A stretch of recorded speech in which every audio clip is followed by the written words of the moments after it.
A gente segue aqui respondendo e gravando o Anki diário, né? Vou dar um zoomzinho aqui. Respondendo e gravando. Não está me permitindo dar zoom, talvez porque eu esteja gravando já, ele não permite modificar esse parâmetro.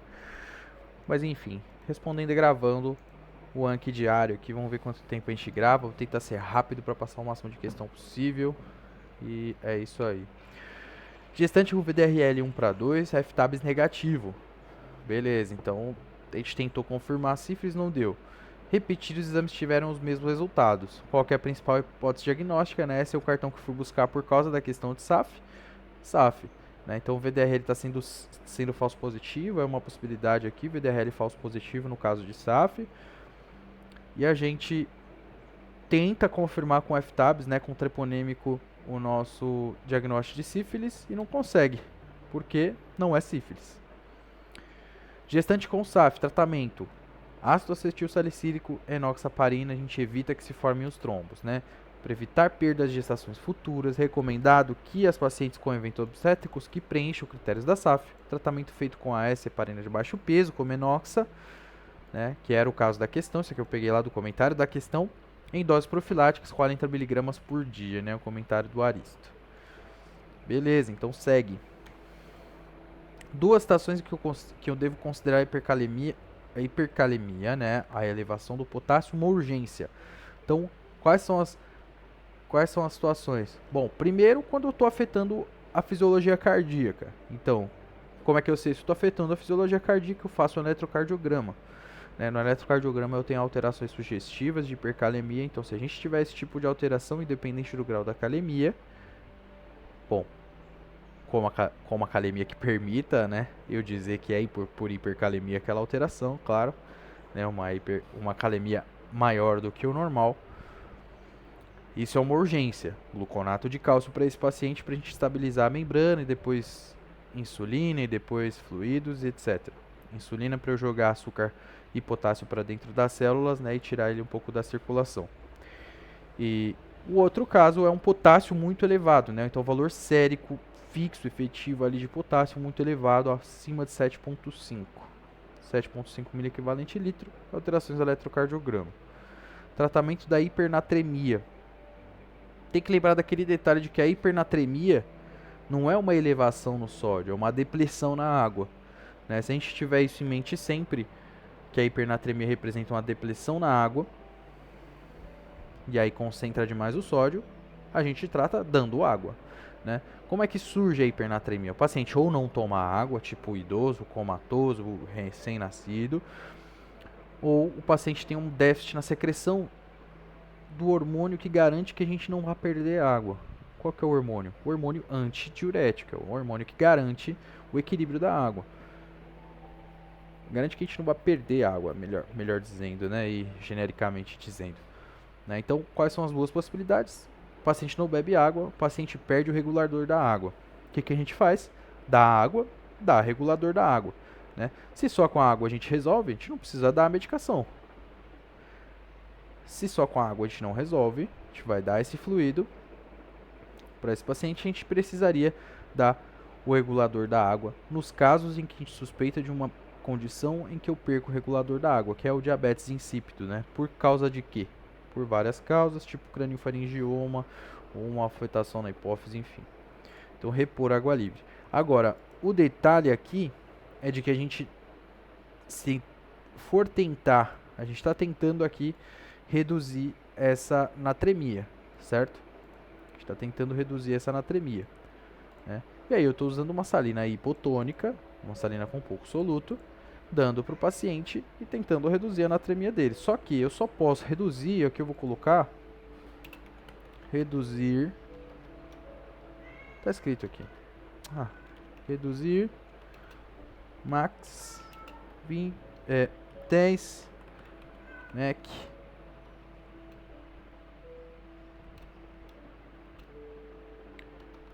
24 horas. Beleza. Por quê? Porque se eu reduzo muito essa hipernatremia, se eu dou muita água para esse paciente, eu vou causar um influxo de água para dentro das células. E quem sofre mais com essa alteração muito rápida da osmolaridade plasmática, né, que é o que a gente vai observar se eu reduzir muito rapidamente essa hipernatremia, é a célula neuronal, né? E aí que a gente vai ter um inchaço dessa célula neuronal, um influxo muito rápido só de água para dentro dessa célula, certo? Causando edema cerebral, o que vai causar para nós ali a nossa... bom, vai causar edema como um todo, né? O que pode causar para nós ali a nossa síndrome de Cushing, talvez, né? Talvez é essa a clínica que a gente observe ali. Pensar bem se eu estou fazendo uma boa relação dos dois conceitos. Acredito que sim. Né? Então, tá aí. Basicamente é isso. Cálculo da osmolaridade plasmática efetiva. Né? Então, as ideias de osmolaridade plasmática efetiva, e aqui eu vou até marcar em negrito, é de que para a gente fazer um cálculo mais rápido ali, olhando para os parâmetros rápidos, né? E quais são os parâmetros, né? Quem define... A gente tá... Primeiro, né? A gente vai tirar da onde esse fluido para avaliar a osmolaridade, né? Plasmática do sangue. Né? Então eu vou tirar de um vaso sanguíneo. Beleza, aí eu tiro do vaso sanguíneo e avalio os eletrólitos. Quais são os eletrólitos? Qual que é o eletrólito que eu tenho em maior abundância? É o sódio. E o segundo eletrólito que a gente tem com bastante abundância é a glicose, né? Osmolarmente ativo, né? Com atividade osmótica, com atividade osmótica.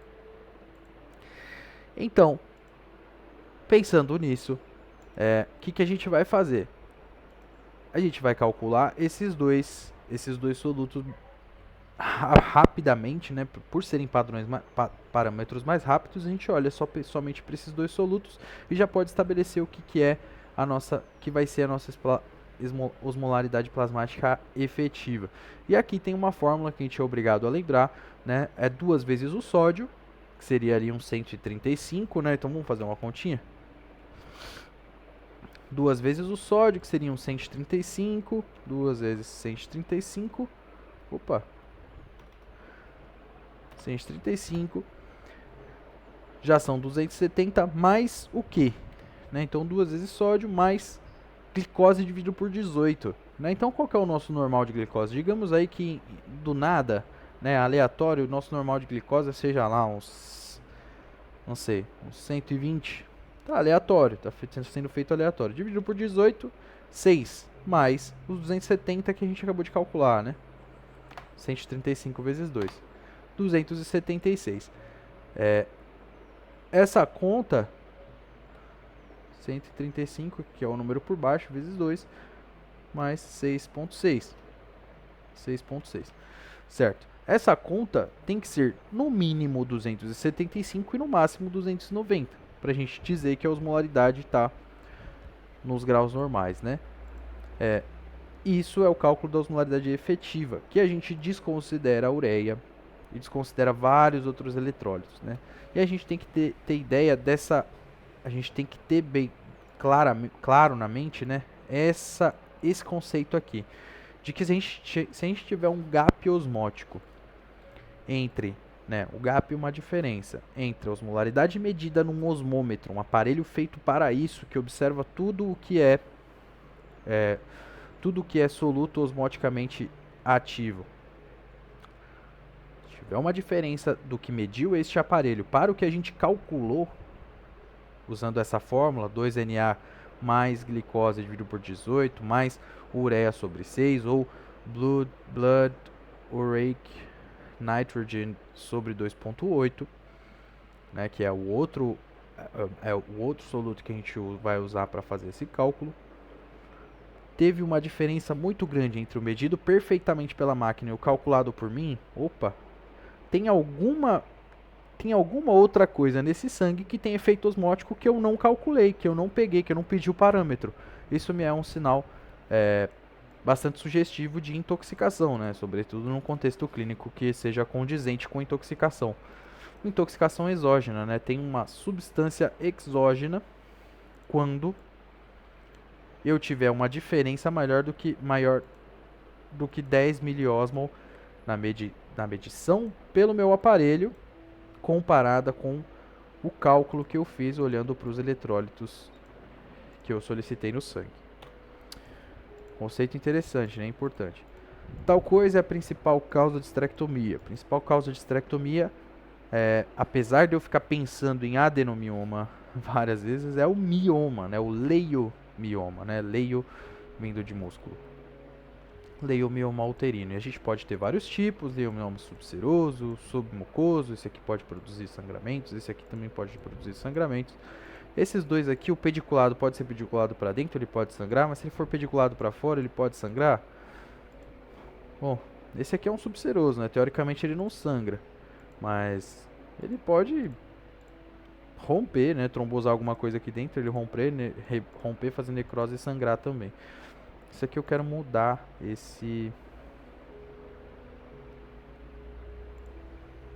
eu vou deixar aqui pro ladinho, né?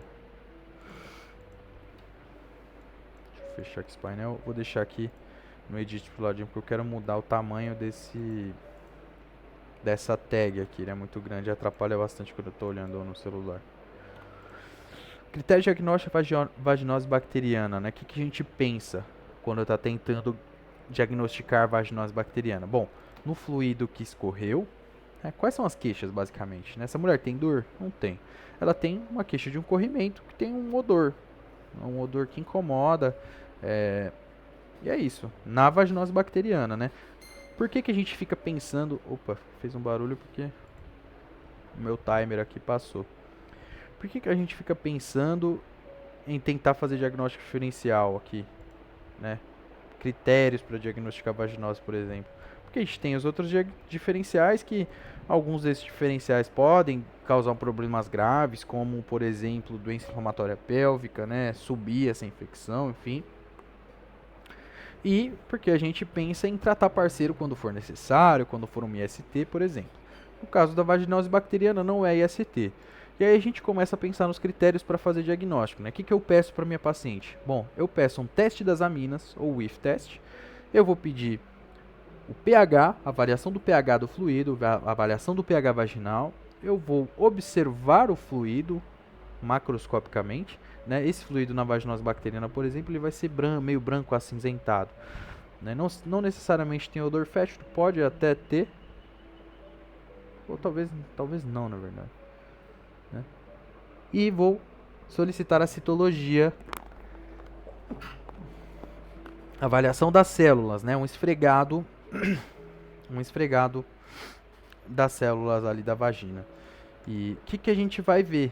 Aqui, no caso da vaginose bacteriana, a gente vê a presença de Clue cells, que são células epiteliais da vagina, que estão recobertas ali por bactérias, né? Por bactérias que acabaram por causar um desequilíbrio na flora vaginal dessa mulher, né? Então, na flora vaginal, a gente tem um pH um pouquinho mais ácido, né?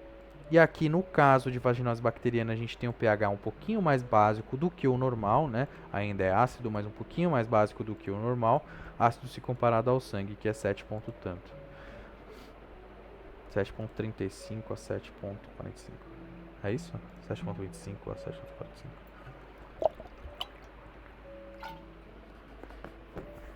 Enfim, ácido comparado ao sangue. Teste das aminas positivo, aqui nesse caso. Clue cells ao microscópio, corrimento branco acinzentado, homogêneo e fino. Esses são os critérios de Amstel. A gente tem que ter ao menos 3 critérios, de 4. Né? E aqui estão as Clue cells. Né? Aqui estão as Clue cells. Clue quer dizer alvo. E ela fica mesmo com esse aspecto de célula em alvo. Aqui não está bem um alvo. Né? Isso aqui é uma imagem real, esse aqui é o diagrama.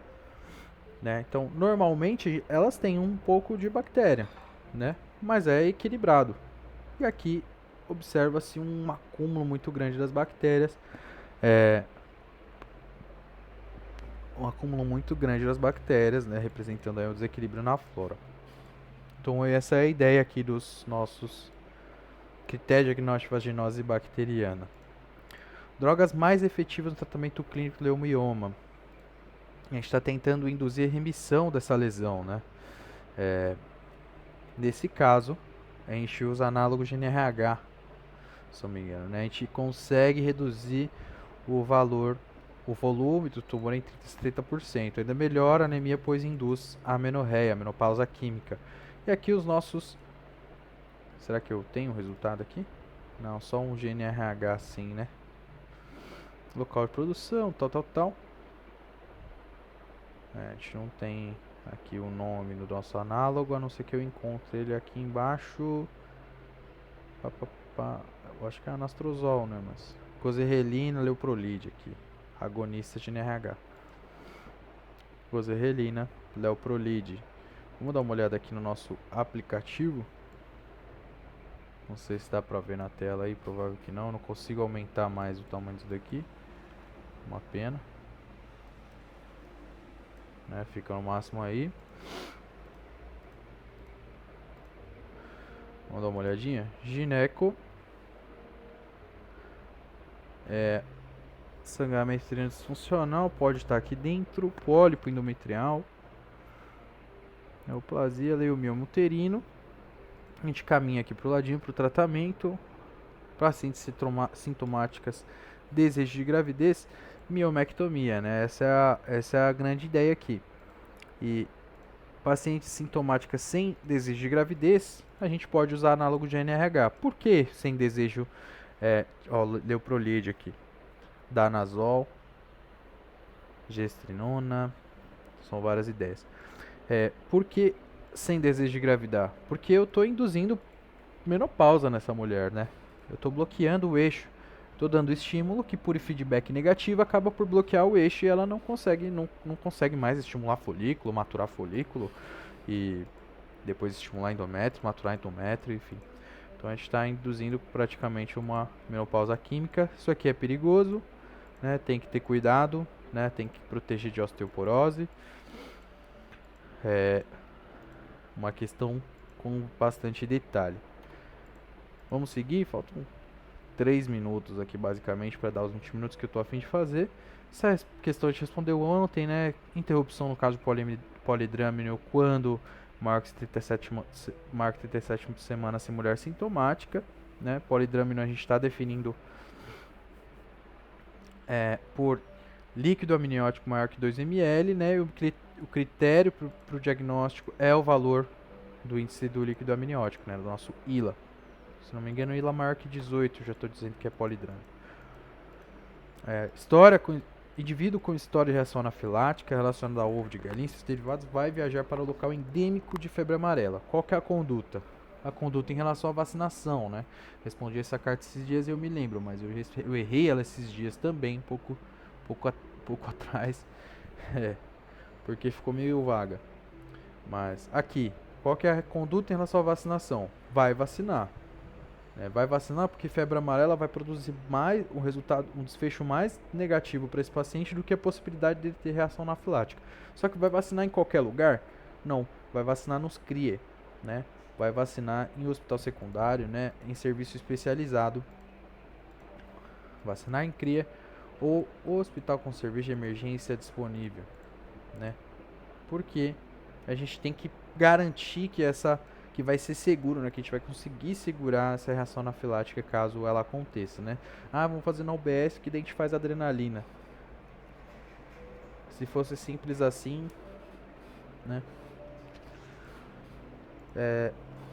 Marcos de desenvolvimento neuropsicomotor importantes aqui.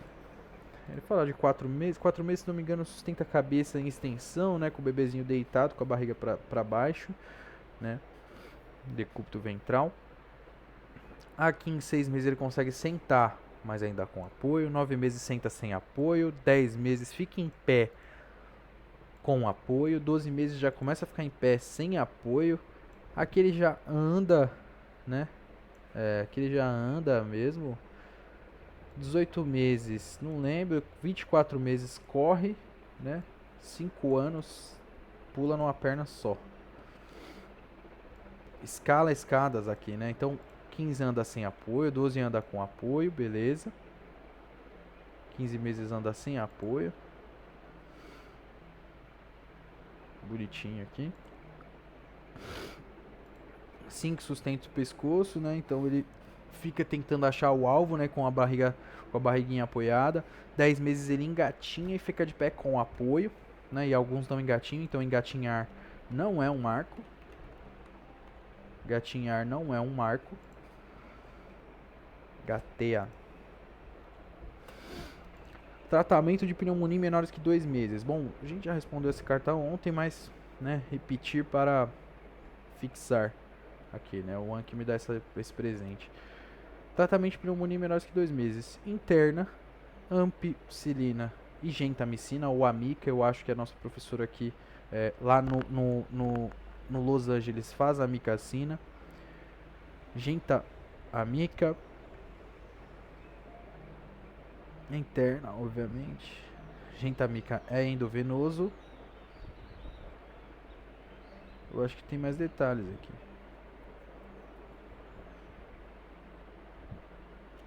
Sei lá. Hidratação, suporte mais importante. Sempre hospitalários ou de drogas EV, né? Ampicilina e genta ou amica, né? Aminoglicosídeos. Beleza. Fez 20 minutos.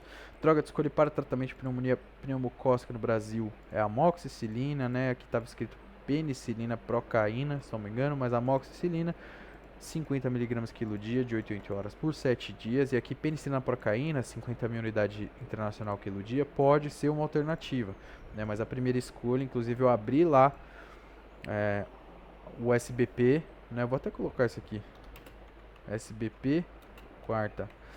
Eu abri lá o SBP para dar uma olhadinha nisso daqui, porque o meu material do médico curso estava assim, eu abri no SBP para confirmar, né? Então chega, já deu 21 minutos aqui respondendo o Anki, minha boca tá seca. Vou seguir respondendo para finalizar aqui essas questões, obviamente. Mas chega de gravar. E é isso aí. Quem quiser o Anki, ou quem quiser extensões do Anki, ou perguntar alguma coisa, tiver alguma dúvida, ou quiser ajuda com o uso do Anki, só mandar uma mensagem para mim aí no número que tá aí embaixo.